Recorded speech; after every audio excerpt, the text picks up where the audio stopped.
الحمد لله رب العالمين والصلاة والسلام على أشرف الأنبياء والمرسلين نبينا محمد وعلى آله وصحبه أجمعين أما بعد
قرض دیتا تھا لیکن وصول کرنے میں بڑے سہولت سے کام لیتا تھا۔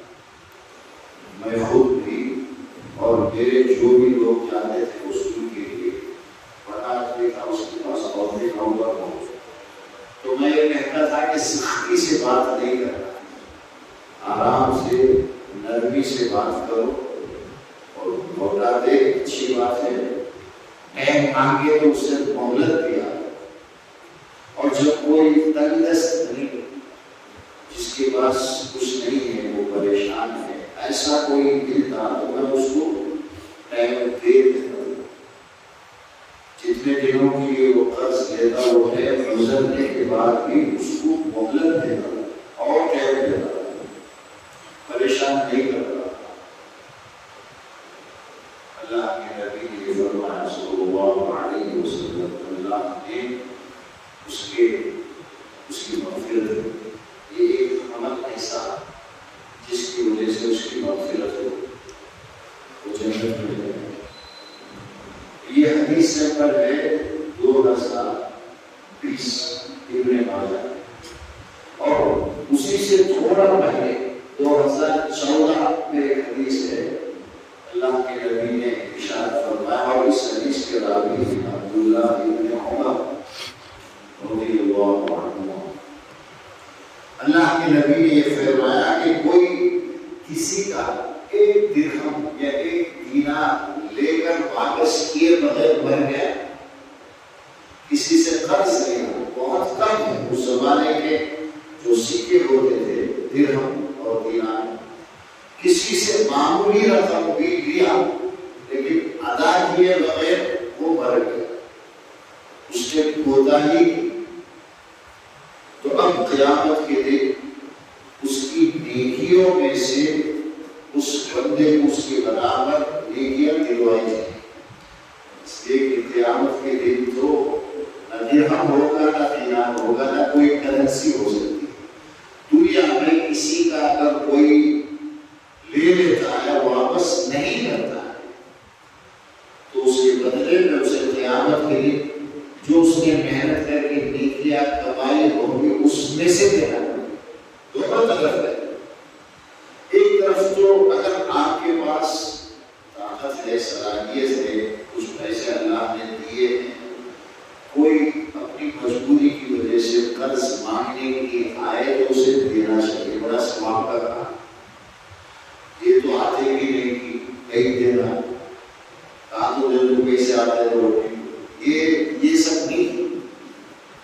آپ کے پاس آئے تو آپ اس کی ہیلپ کیجیے، قرض کا دینا بھی بڑا ثواب کا کام۔ اور پھر جو وقت کہا گیا ہے اس وقت میں وہ اگر ادا نہیں کر سکتا، مجبوری ابھی ہے، تو اور اسے ٹائم دینا چاہیے۔ یہ قرض دینا اور پھر ایزی سے وصول کرنا، سخت سختی نہ کرنا، نرمی سے، اور ٹائم مانگے تو اسے اور ٹائم دینا۔ اللہ کے نبی نے یہ بھی فرمایا کہ آپ کا پیسہ اس کے پاس جب تک ہے اور آپ اس کو ٹائم دیتے جا رہے ہیں تو آپ کو الگ سے اللہ کے راستے میں صدقہ کرنے کا ثواب ہے۔ آپ صدقہ نہیں کر رہے، اپنا پیسہ آسانی سے وصول کر رہے ہیں اور اس کو ٹائم دیتے جا رہے ہیں۔ جتنا ٹائم دیں گے اتنا اللہ کے راستے میں خیرات کرنے کا ایک ثواب ملے گا، ایک اچھا عمل ہے۔ تو یہ دینے والے ہیں، لیکن لینے والا بھی اسی طرح اس کے پاس جب آ جائے تو اسے فوراً ادا کر دینا چاہیے۔ آنے کے باوجود یہ کوشش کرتا ہے کہ میں کسی طرح ادا نہ کروں، پیسے بچانے کی کو بہت سارے لوگوں کی عادت ہوتی ہے، بس لینا جانتے دینا نہیں جانتے۔ ایک درہم یعنی معمولی سا پیسہ، اس زمانے کا ایک درہم ہو گیا 1 روپے، یہ آپ نے لیا اور آپ کے پاس صلاحیت تھی، آپ چکا سکتے تھے، لیکن چکائے بغیر چلے گئے اس دنیا سے۔ قیامت کے دن اس کی وجہ سے بہت ساری نیکیاں آپ کی لے کر کے اللہ اسے دے۔ اس لیے ڈرتے رہنے کی ضرورت ہے۔ کسی سے قرض لے تو کوشش کرنا چاہیے کہ ٹائم سے ادا کرے، اور ٹائم سے نہیں کر سکا تو اسے کہہ دے اور مجھے ٹائم دے۔ دینے والے کو بھی حالات کے حساب سے ٹائم دے گا تو اسے ثواب ملے گا۔ ارادہ ہونا چاہیے کہ جیسے ہی ہو میں اس کو ادا کروں۔ نیت میں اگر فضول ہے، واپس کرنے کا ارادہ نہیں ہے اور بچا کر کے ویسے ہی مر گیا، ادا نہیں ہوا، تو قیامت کے دن اس کی نیکی ایسی دلائی جائے اور اس دن بڑا نقصان ہوگا، دنیا کا نقصان ہوگا۔ اور احادیث میں یہ بھی بتایا گیا ہے کہ اللہ کے نبی کسی کا انتقال ہو رہا، نماز پڑھانے سے پہلے پوچھتے تھے اس پر کوئی قرض لے گیا، اب جو مر گیا ہے اس قرض کو ادا کرنے کے لیے کچھ چھوڑ کر مرا ہے یا ایسے ہی مر گیا؟ جواب ملتا کہ نہیں، اس کے پاس قرض تو تھا لیکن ادا کرنے کے لیے کچھ ہے، تو اللہ کے نبی اس کی نماز پڑھاتے تھے۔ اگر یہ جواب ملتا کہ قرض لیا کھا کر مر گیا ہے، ادا نہیں کیا، اس کے پاس کچھ ہے بھی نہیں دینے کے لیے، تو اللہ کے نبی کہتے تھے کہ تم لوگ پڑھ لو، اور خود نماز نہ پڑھاتے تھے نہ پڑھتے تھے اسے، جنازے کی نماز تک نہیں پڑھتے تھے شروع میں۔ اور پھر اللہ کے نبی کو بڑے رحم ہوئی، اللہ نے دنیا میں سب سے بڑا مہربان آپ کو رحمت الرحیم رحمت للعالمین۔ جب گورنمنٹ میں کچھ فنڈ آنے شروع ہوئے جنگوں میں اور مختلف، کچھ سال کے بعد تو اللہ کے نبی کے پاس اور کچھ آتا تھا۔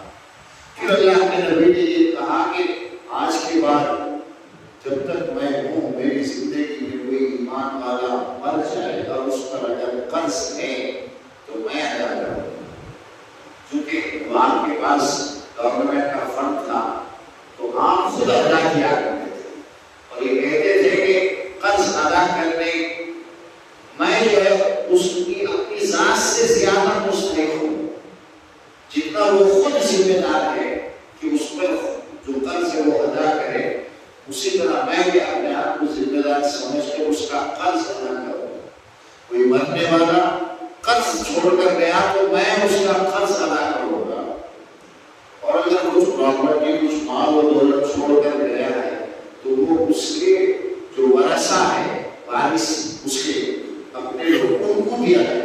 یعنی کچھ پیسے چھوڑ کر گیا تو وہ نہیں لیں گے، لیکن کچھ قرض چھوڑ کر گیا تو پھر اللہ کے نبی نماز بھی پڑھاتے تھے اور یہ کہتے تھے کہ جو بھی اس کا قرض ہے وہ میں ادا کروں۔ یہ آپ کے اخلاق ہے، لیکن پہلی جو بات ہے ہمارے لیے کیا ہے، اگر ہم نے قرض لیا ہے کسی سے تو اپنی زندگی میں اور ٹائم سے ادا کرنے کی کوشش کرنا، اپنی طرف سے کوئی غلطی نہیں کرنا۔ ٹائم پر اگر ہمارے پاس نہیں آیا تو اور زیادہ ٹائم سے لینے کی کوشش کرنا۔ پھر بھی نہیں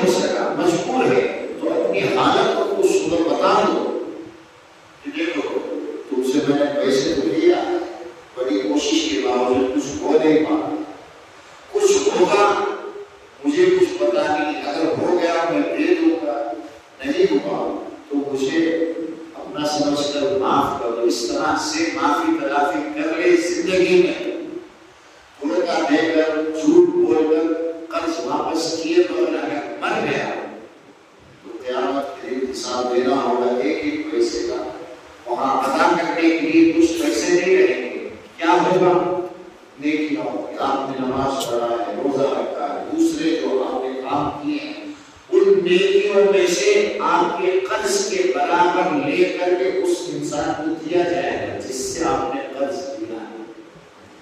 دونوں طرف قرض دینے پر بھی ثواب ہے اور قرض اگر آپ ادا نہیں کرتے ہیں اس پر وبال ہوگا. قیامت کے لیے انسان بسے دنیا میں کسی کو دھوکہ دے کر موسم کر کے تو بچ کر جا سکتا ہے, لیکن اللہ کی عدالت میں ایک ایک پیسے کا اسے حساب دے گا. اللہ